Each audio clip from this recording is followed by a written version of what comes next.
Hey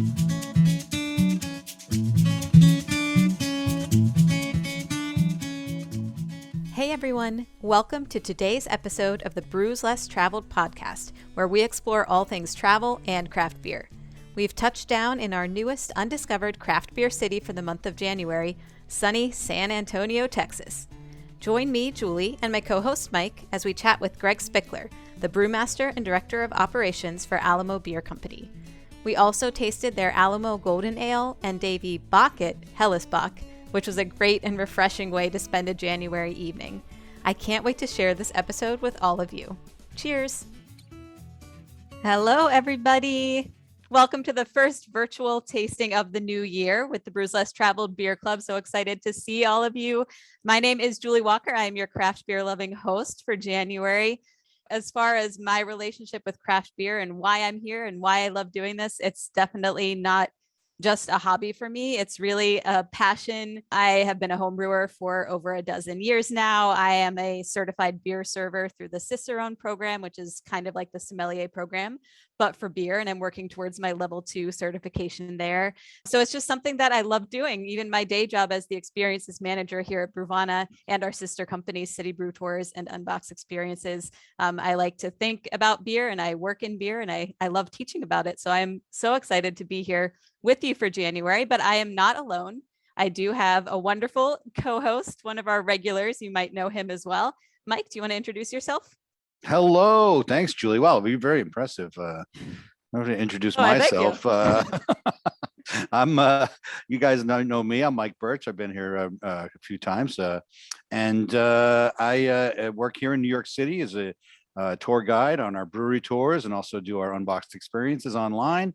I've also been a beer tender here in New York, the Arts and Crafts beer parlor. So I've got a little experience. A little bit. Also a singer, actor, comedian, and I'm so glad to be here again. So fun. As far as where we are this month, we have taken a short jaunt over west to a new city, a new undiscovered craft beer city. This city is also known as, and buckle up, there are like a million nicknames for this city. It's also known as Countdown City, Spurs Nation, River City, and the Pittsburgher in me has a little bit of a qualm with that one, San Antone, Military City, USA, and my personal favorite, which I have no idea where it comes from, but I love it, Something to Remember. We've touched down in the Alamo City itself. Drum roll, please, everyone. Do a little drum roll. It's like Christmas vacation. San Antonio. We also have a great guest tonight from Alamo Beer Company. We have Gregg Spickler, who's the brewmaster and the director of operations at Alamo Beer Company. And we're going to be drinking their Davy Bockett Helles Bock and also the Alamo Golden Ale. So we're looking forward to both of those for sure. For sure. Is there one that you're more excited to open, Mike? I'm definitely a Bock guy, and I know that you like the Bocks as well. So yeah, I'm really looking forward to trying that for sure. Yeah. But both of them for sure. Either way. I as well. I'm excited to try both of them. All right, who's thirsty? Ready to crack open a beer? I think we're going to start with the Alamo Golden Ale first. Sounds good to me.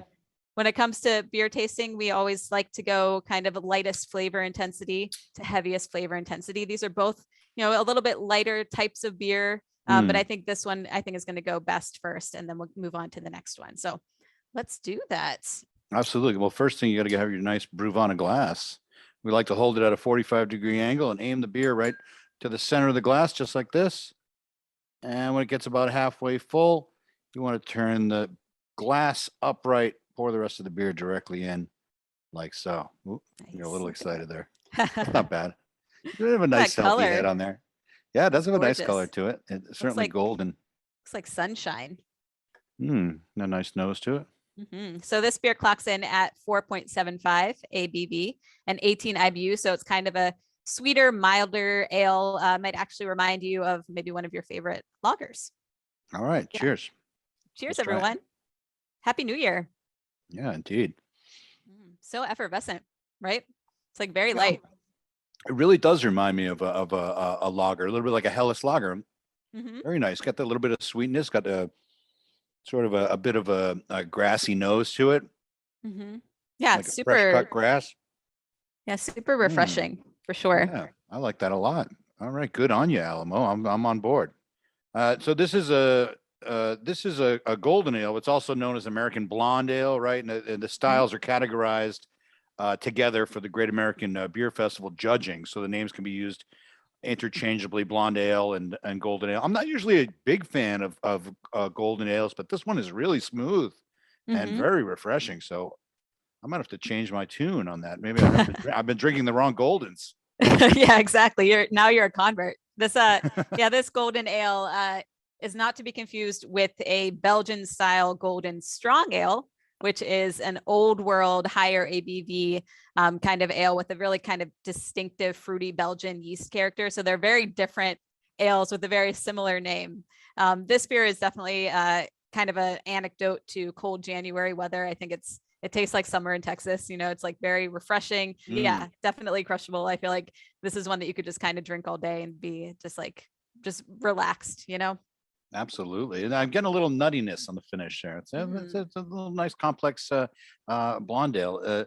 So we can talk a little bit about the history of the blonde ale. It originated in England, as a lot of beers do, under the name dinner ale or sparkling ale. In 1915, the British Parliament passed the Defense of the Realm Act, and that reduced the alcohol levels in beer. Maybe everybody wasn't too happy about that, but it let English workers remain sober while they were producing weapons and ammunition for the war effort. So I guess you wouldn't want to have the guns blow up in your face because you were too drunk. Also German ingredients, because they were at war, were missing. They were harder to import, and so you missed some of the darker styles, and that's why we got a little bit paler and usually clocks in below 5%. This story kind of makes me think about when the pyramids were being built and kind of paying people in beer. It was definitely something you would just drink all day long, wouldn't get you drunk because it was low alcohol. So I guess that worked. So this style also caught on in the States in kind of the 70s and 80s. Right after that, home brewing became legal and craft breweries started to, come to be. It was because people who were brewing beer wanted to find something that was a little more familiar to the American palate, which had grown really accustomed to those post-prohibition adjunct lagers, like corn lagers, things like your domestic beer. So these days, I know we mentioned it's called both a golden ale and a blonde ale. A lot of breweries have actually shifted away from using the name blonde ale because of the kind of gendered representation that's often been attributed to it, especially as it comes to marketing and beer labels with blonde women everywhere. Right. I definitely respect that. I think that's really cool that a lot of breweries have started to really embrace that golden ale name instead of the blonde ale. Oh, all right. Yeah, I like that too. Excellent. Yeah, this is a really nice one. I like it. I like it. And it definitely has that American vibe to it as well. Yeah, definitely. So New Year, huh? That's right. Happy New Year. Happy New Year's, everyone. Mike, I heard you actually got to do something really fun with Brewvana on New Year's. Yeah, that's right. I was part of the 12 Beers of Christmas, which is the box that we sent out, and taking pre-orders for next year very soon. So keep an eye out for that. As early as tonight, I think they're going to start taking pre-orders because it's the last night of our 12 Beers of Christmas. Tonight's the last night. Fantastic. Yeah, we had a game show with three contestants that were all of the beer guides. And I was bombing at first, but I came all the way back to tie for we had to have a face-off for the tie, and I did lose the face-off. I like that you had your triumphant comeback. Yes. Only to fail at the last moment. So sad. Right. Yeah. I had the idea for a Marvel Cinematic Universe brewery, and that brought me back. People like that. The Hulk beer, it's going to be a green beer that's very strong, and all the glassware was going to be made out of vibranium, so it wouldn't shatter. So very creative. It saved my game there. Yeah. I love it.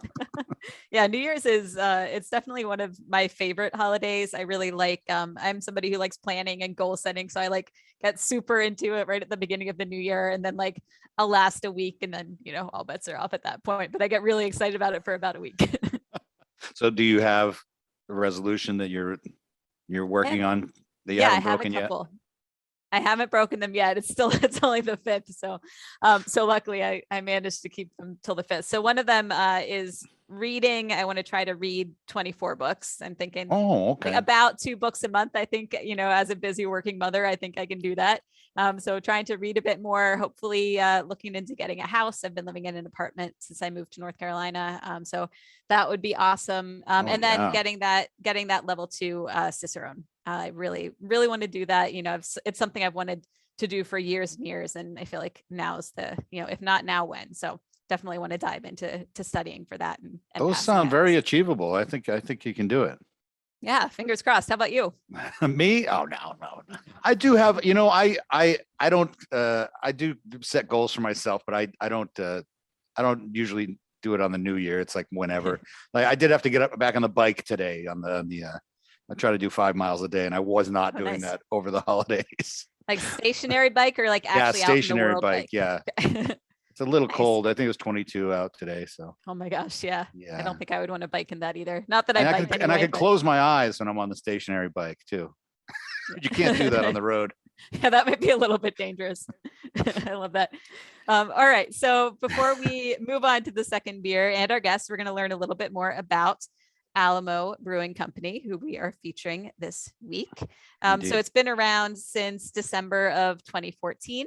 And it's been producing the only beer to bear the Alamo name since the start of Prohibition. And in 2021, they were named the best local beer company in the Best of San Antonio competition. So that's like high praise. Yeah, and they're known for offering both familiar and accessible beers like this flagship Golden Ale, as well as experimental beers. They have a 210-minute boiled IPA that's double dry hopped with Talus and Idaho 7 hops, currently on tap at their beer hall. I just checked it out on their tap list. It's 10% ABV. So that's they do have some big beers. I got to ask our guest about these big beers they have there. Yeah. Really cool. No biking after that, that's for sure. Do the biking in the morning and then reward yourself. Yeah, exactly. Oh my goodness. Yeah, that sounds pretty awesome and very different than what we're drinking tonight for sure. They also have a really cool outdoor flea market, and they have a stage for outdoor concerts. Their shandy is also amazing. So if you go there trying out their shandy, I definitely would recommend it. Super refreshing. There's also this really cool tower, and that tower that you see in the background is one of our, drum roll please, top things to do in San Antonio. Right. It's called the Tower of the Americas, right? It was built for the 1968 Hemisphere World's Fair, celebrating San Antonio's 250th anniversary. It houses a revolving restaurant, indoor and outdoor observation decks, a cafe, gift shop, and a 4D theater. So not just 3D. There's all 4. 4Ds. There are 4Ds. I love it. The tower itself is 750 feet tall. It was the tallest observation tower in the United States until the 1990s. There are 952 steps to get to the top. So if one of your New Year's resolutions is to get in shape, skip the elevator. It's very cheesy. 952, very achievable. Yeah, nice, no problem. And we can't discuss San Antonio and Alamo Beer Company without recommending that you check out the Alamo while you're in the area. It's right in the heart of downtown, so you don't have an excuse not to go. It's a historic landmark of the Texas Revolution. In 1836, it was originally built as a mission in the 1700s, and then it was converted to a military fortress. And of course, the Battle of the Alamo famously happened there. And as I understand it, there is no basement. Is it like a Pee Wee Herman movie? Yes. Yes, I got it. There's no basement at the Alamo. His Great Adventure, Pee Wee's Big Adventure. Mm-hmm. My sister was terrified of that movie growing up. Oh, yeah. There was like the part with Large Marge, like the truck driver, and some kind of like Tim Burton-esque thing happens. And I remember she like ran upstairs to her bedroom and refused to come out after that. So that's the main thing I remember about that movie. But yes, they do go to the Alamo.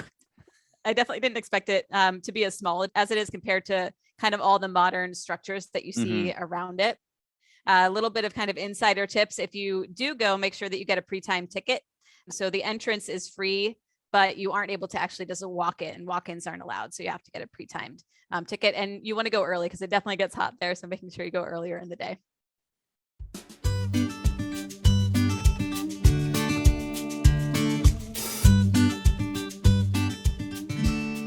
I'm ready to try this Helles Bock. Do you want to try it? I do. I even brought All a right. clean glass. Oh, yes, I did Do as the well. next one. We're ready to dive into our second beer. And this one is in honor of the Battle of the Alamo. It's the Davy Bockett Helles Bock. Now, I have it here in my cooler. Always keep a cooler I do too. nearby. Although on a Yep, cold yep. day like today, sometimes I'll use my window here. I'll just put the beer can on the windowsill and it actually stays cold. But I had the heat on earlier, so I got Yes, busted idea. out the cooler. You didn't need to know all that information. But we hey, like we like to share. This is a we're safe we're space, getting Mike. real personal. We share. Yes. We share here. All Right. right, so let's try this Helles Bock. So All this right, is let's the pour this one out. Davy Bockett. Ooh, very similar color wise, slightly darker, not quite as A little bit darker. bright, I think, as the other Definitely one. different aroma to it. Oh yeah. Also spicy, almost a nice. gingery aroma. That smells great. Oh yeah, I got that. Yeah, that kind of like almost like spicy crackerness. It almost makes you think of like rye a little bit. Yeah, cool. yeah, okay. A little peppery maybe. Yeah. Nice flavor. Yeah. This is a light in alcohol. Usually I expect my Helles Box to be a little stronger. This is 4.2. So this is definitely a session Bock. So we can do both of these tonight and we'll be all right. Just to make sure trying both out. Exactly. I love it. All right. Without further ado, let's welcome our guests on for tonight. We have Brewmaster and Director of Operations for Alamo Beer Company, Gregg Spickler. Hey, Gregg, how's it going? Thanks, guys. Yeah, welcome. So, Gregg, first question. I would love to hear from you. What brought you to San Antonio? I was actually born and raised in San Antonio. Traveled a lot of the country in between. I moved to culinary school in New York and met my wife there, and we traveled the country kind of working at hotels and restaurants and ended up having some kids, and we decided we got to move back to San Antonio to be back around some family, and it's kind of where we ended up landing at Alamo. Fantastic. Now you say you traveled a lot. You study the food and beverage around the country and around the world. What's another great food and beverage city? So why?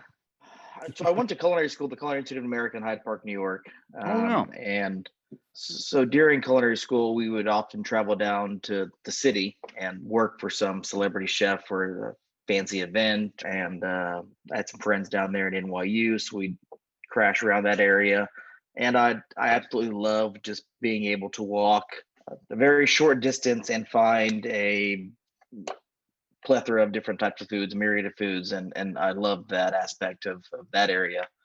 We lived in Bend, Oregon, and that just had a lot of great food, but it was a lot of great culture and lifestyle as well, as far as the outdoors. And I'd say really us moving around the country was more dependent on the area we wanted to live in, as opposed to the food and so forth. But there is great food anywhere. There's great culture and great people anywhere you move.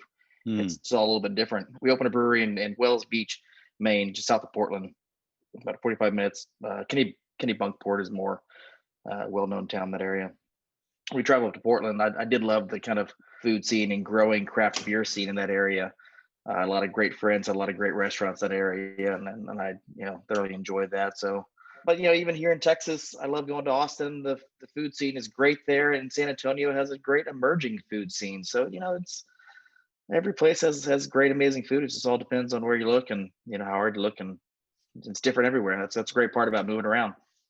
What was the brewery in Maine that you opened to? Hidden Cove was. Oh, okay. Yeah, I wonder if somebody in the chat got that. Yeah.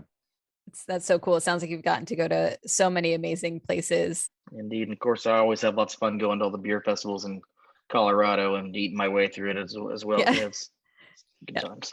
Yeah, that's actually, Gregg, where we met. It was at the Craft Brewers Convention. I was walking around awkwardly with like business cards, trying to like talk to people, even though you're not I didn't know this, but you're not supposed to do that. But I was just like, I'll just like talk to people and just like try to meet people, and then ran into Gregg and saw he was in San Antonio, and I knew that was a place we were going to be featuring here in January. And I was like, let me talk to you about a thing that we're doing. So yeah, that was awesome. So Gregg, you definitely seem like a true Renaissance man from reading through your bio. So you created both Winding Road Provisions and also Southside Bottling Company. I'd love if you could talk a bit more about those projects. Winding Road Provisions. So that, I guess, kind of started in Maine. I went up there and I wanted our flagship beer to be a honey wheat.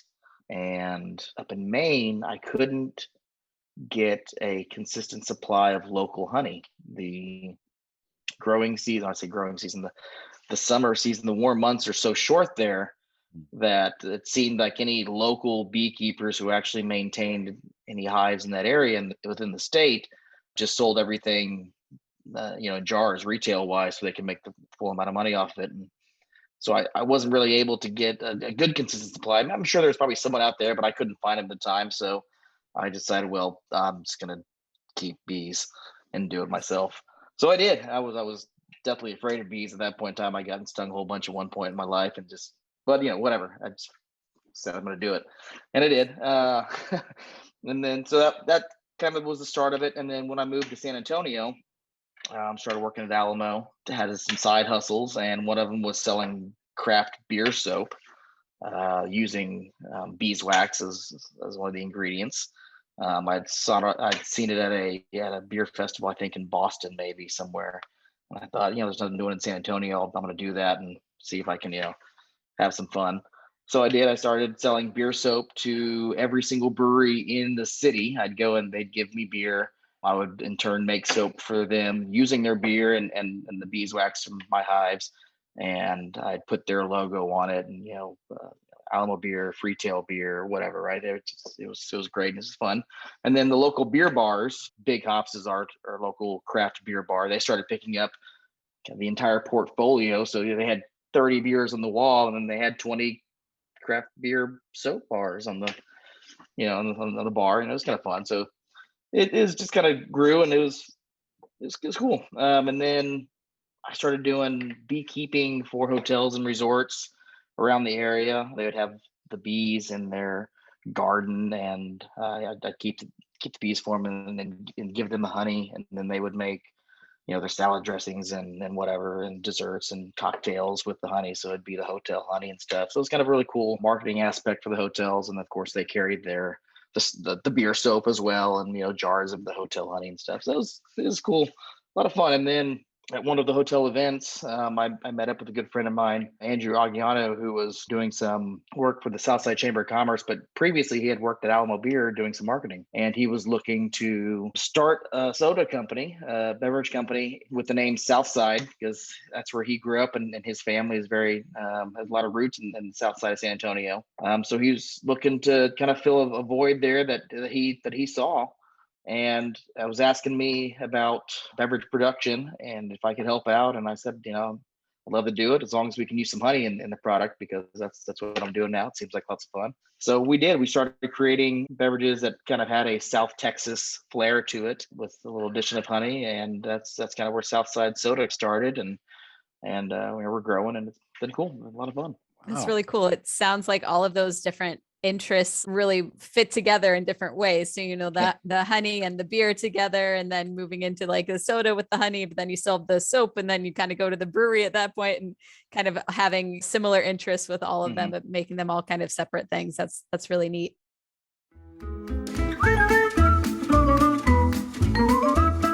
Let's take a beer break. We've talked a lot about honey with our guest Gregg, but brewing with honey isn't just limited to making mead. Believe it or not, making beer with honey is actually part of ancient brewing history. In the 12th century, there was a Celtic beer known as braggot. While it's unclear whether braggot was a beer mixed with mead or one brewed with honey, it remains the traditional drink of Wales today. Now, brewing with honey is a different story. Honey is a highly fermentable sugar, meaning any honey added to the boil is going to lose about 95% of its sweetness. For this reason, honey is typically added to beer not to increase sweetness, but to increase the alcohol content. If you're really looking to add that sweet, sugary goodness to your end brew, as in a pumpkin, nut brown, or holiday ale, you'll want to add heat-treated and diluted honey to the primary fermenter and not the boil. Now, let's get back to the episode.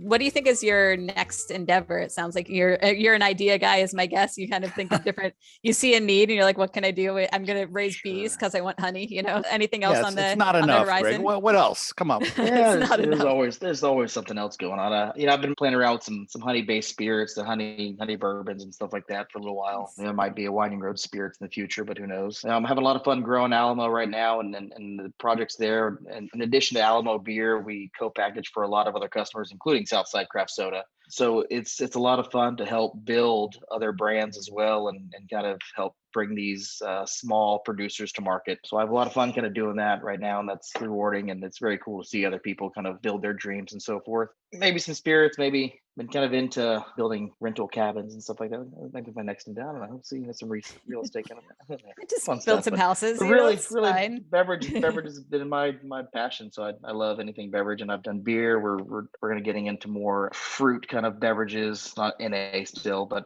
it's very natural, organic kind of fruit stuff. So we're just trying to see where it takes us and have a lot of fun with it. And if I end up making spirits great later on, we'll see.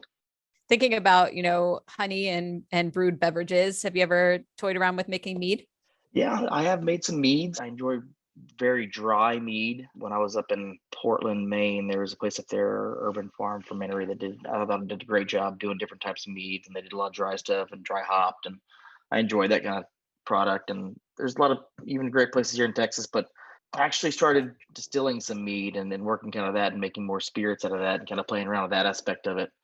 I thoroughly enjoy making the mead, but I got some other kind of projects that play around with mead, but it's not necessarily exactly mead. Yeah, I feel like it reminds me a bit of wine making, where I feel like making beer, I find it more fun. I made mead once and it was just like pretty simple to me, but like beer, I feel like you get to play around with so many different ingredients and like the timing of Oh things. yeah. And I feel like it's a much more precise and more of an art. So yeah, I prefer beer brewing myself, but I tried mead once. It was too sweet for me. A lot of people have tried mead once or twice and they get that same comment. It's too sweet. A lot of people use Belgian yeast. There's a lot of strong kind of phenolic flavors to them, maybe. And a lot of them, they recommend you age for a very long time. So I think a lot of people have some different experience with it. There's very delicious meat out there, but Yeah, I've had a lot of good mead lately. We had a lot of arts and crafts where I worked, and different flavors. They can be really wonderful. Yeah. Oh yeah. And like you say, the drier meads, they Mhm. appeal to me more, and that aren't as on the sweet side, which is funny to say about a beverage that's made from honey. Funny.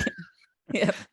Well, luckily we just got our wine license at Alamo, so now I can actually make wine products. Oh, So nice. I might be playing with some other beers. We've done some in the beer hall. I kind of mentioned some of our higher ABV beers and stuff that's not in the market. We have like 30 taps at the brewery now, 36 taps. Mm. So we're constantly Nice. putting fun stuff out there, trying to always have a reason for someone to come out, because there's always something for everybody or something new and something different, right?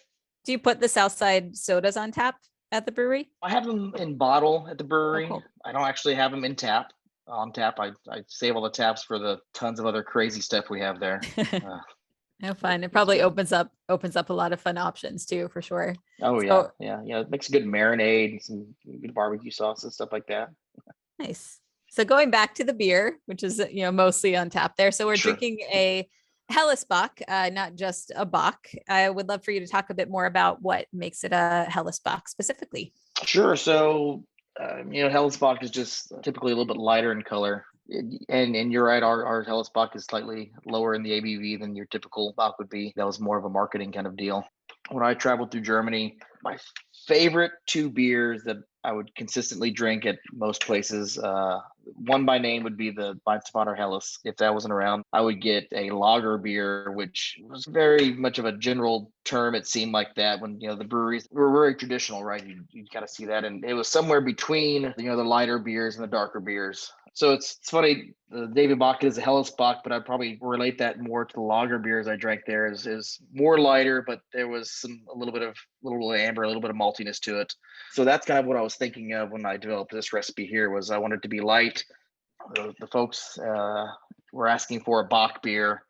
We made some Maibocks, we made some Doppelbocks, we made all kinds of Bocks before, but I think San Antonio being so hot, looking for something crushable, something drinkable, I wanted to be a little bit on the lighter end. So it's primarily Pilsner malt. There is some Vienna malt in there, giving it that little bit of maltiness to it, a little bit more darker amber caramelly flavor. It's a very light beer, crushable, and that's kind of what I wanted for it.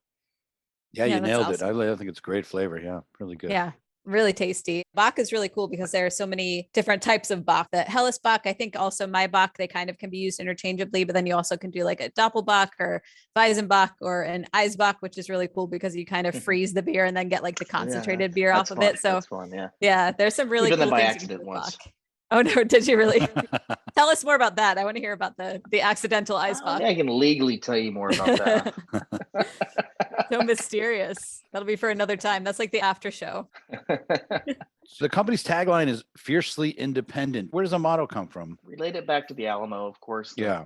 The folks there, the brave folks there, they fought fiercely for their independence. So when we, and I say we, Eugene Seymour, the owner of the company, when he founded it and put his first product out, his motto on the bottle was "Brewed with a fiercely independent spirit." And that was more referring to the product and referring to the quality and just going out there and trying to build something in craft, right? But nowadays we've shortened it down to fiercely independent. As opposed to brewed with a fierce independent spirit. And that's really to or relate to the fact that it is a small, independently owned family business. We are craft beer, we are an independent craft brewery, and we're proud to be a small business. So that's trying to encompass all of that, I guess, is why we chose fiercely independent. Love it. Yeah, I love how it works on a couple of different levels. Being this kind of independent family business is really cool. It really seems like Alamo Beer Company has this strong ethic of social responsibility as well as sustainability. It's benefited a number of charities. What would you say you're most proud of? We're very proud to help out and to donate to the multiple different charities we have. We feel it's the right thing to do. The one we're most proud of, or the one we're most involved in, would be the Pints for Prostates. Early on, Eugene was friends with the guy who started that, and he started the Pints for Prostate because of a friend of his that was a brewer. Ended up having prostate cancer, didn't check it early enough, and ended up passing. So that's why the Pints for Prostate was started. And so that hit home to Eugene starting the brewery, really wanting to make effect in the industry that we were getting into.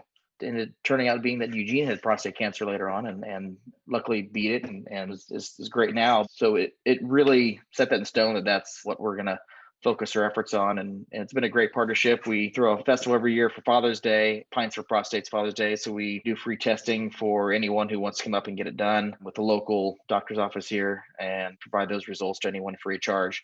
We try and give all as much as possible in that aspect. Do the Rare Beer Fest in Denver whenever they do that, and that's a lot of fun. I'm also kind of benefiting that aspect. So that's definitely been the biggest one that we really focus on. It's really about community, giving back community, being involved in it, being a part of it, being socially responsible and environmentally responsible. We have a nice solar array on top of the building that's shaped in the shape of the Alamo.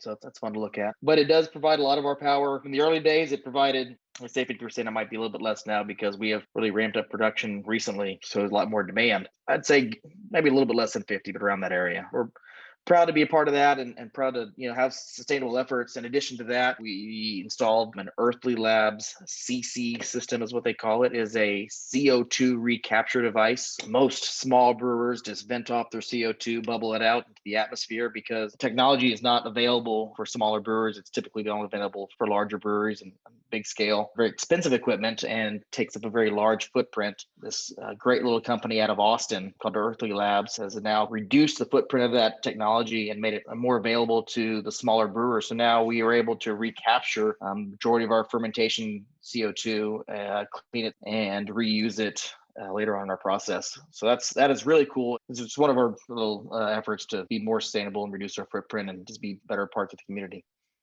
That's so cool. I'd never heard of that. And when you go to a brewery, if there's kind of like an actively fermenting beer, you'll see a hose going into like a bucket of water bubbling around, and that's all that CO2 coming out of it. But this idea of kind of like reusing that thing that is just like invisible to the eye is something that can be reused and can be used towards sustainability. That's super cool. And never heard of that before. It's really neat. Yeah.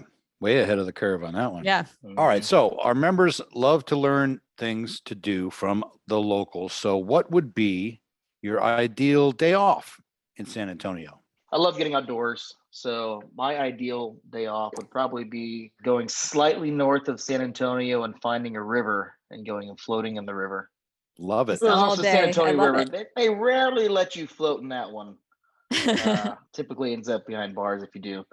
But the ideal day, not an ideal night. It's great here and everything. So that sounds great. Just spend all day on the river. I love it. It sounds like a perfect day off for sure. I think so. My kids love it. We got a big canoe, and wife and kids, we go out there and dog jumps around. It's great. It's a fun time. All right. So as we wrap up here, it is time for our rapid fire questions. Gregg, don't think, just answer. Are you ready? No thinking. No thinking. All right, Mike, take it away. Here we go. New Year's resolution. Drink more beer. If you could drink a beer with anyone dead or alive, who would it be? Garcia. What is your spirit animal? I think someone told me it was a deer. Beer style that is so last year. Is pickle there yet? Are we on the Pickle beer. We could put it there. What is the beer style of 2022 going to be? That's what everyone's, if I had a magic ball, I would love to say we're going back to same classic stuff. We're going to brew some more Pilsners and some more Mexican lagers. I like Good it. question. Lagers, more lagers. Mhm. Bring Yeah. the craft there you go. lager back to You can't get wrong prominence. there. Definitely. Yeah, I definitely have seen that trend over this last year. And I think I definitely see it continuing as well. Gregg, it has been a pleasure having you. Is there anything that you would like to plug? If you're in San Antonio, come check out Alamo Beer and Southside Craft Soda. We'd love to have you. Thanks for tuning in. Awesome. And yeah, And we'll thanks for look being those here. cabins we'll be able to rent in a few Hey, you're months. right. The ones that you As soon build. as I Yep. get those up, I'll let y'all know very soon. Build We'll some work on that. cabins. We'll have some honey, some soda pop, some awesome beer. I love it. Thank you all so much for tuning in today. Thank you, Gregg. Thanks to my wonderful co-host, Mike. Be sure to tune in next week. We'll continue our exploration of the San Antonio beer scene with a German Pilsner and a Berliner style red ale from Weathered Souls Brewing Company. We'll also be speaking with nice. Marcus Baskerville, their head brewer and co-founder, also the creator of the incredible Black is Beautiful initiative. So you will not want to miss it. Cheers, everyone. Have a good night. Bye, Happy gang. New Year. Prost.